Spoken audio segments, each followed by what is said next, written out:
হাঁটুর উপর কাপড় উঠলে অনেকে বলে ওযু নষ্ট হয়ে যায়, আবার অনেকে বলে ওযু নষ্ট হয় না, কারণ ওযু ভঙ্গের কারণের মধ্যে নাকি হাঁটুর উপর কাপড় ওঠার কথা নাই। এক্ষেত্রে শরীয়ত কি? খুব সুন্দর প্রশ্ন। এবং এই ভুল ধারণাটা আমাদের এই অঞ্চলে একটু বেশি। এই অঞ্চলে মানুষের মধ্যে দেখা যায় যে এই ধরনের ধারণা একটু বেশি। হাঁটুর উপরে কাপড় উঠলে বলে যে ওযু চলে গেছে। আসলে কি যায় না। হাঁটুর উপরে কাপড়টার সাথে ওযু যাওয়ার সম্পর্ক, ওযু যাওয়ার সম্পর্ক কিসের সাথে বলেন তো? ওযু ভঙ্গের সাথে। বায়ু আসলো কিনা, পেশাব পায়খানা আসলো কিনা, ঘুমায় পড়ছেন কিনা, এগুলো ওযু ভঙ্গের কারণ। বেহুশ হয়ে গেলেন কিনা, হ্যাঁ, রক্ত পুষ পানি বাইরে হয়ে গড়ায় পড়ছে কিনা, এগুলো ওযু ভঙ্গের কারণ। ওযু ভঙ্গের কারণ যদি না পাওয়া যায়, তাহলে হাঁটুর উপরে কাপড় ওঠার কারণে কি হবে না, ওযু ভাঙবে।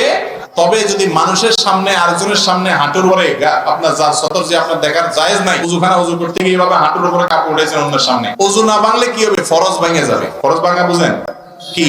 সতর ঢাকা ফরজ না, সেটা ভেঙে যায়। সেটা ভাঙলে গুনাহ হবে না। এই জন্য ওইটা বড় গুনাহ হবে। ওযু ভাঙলে তো আমরা বিপদ হতো না, ওযু ভাঙলে আবার ওযু করতে অসুবিধা কি? কিন্তু গুনাহ হয়ে যাবে অন্যের সামনে। এই জন্য যাতে অন্যের সামনে হাঁটুর উপরে রান টান এগুলো দেখা না যায়, এই জন্য ওইটাকে ঢেকে ঢুকে রাখবেন। কিন্তু কোনো কারণে উঠে যায়, তাতে ওযু ভাঙবে না, ওযু থাকে।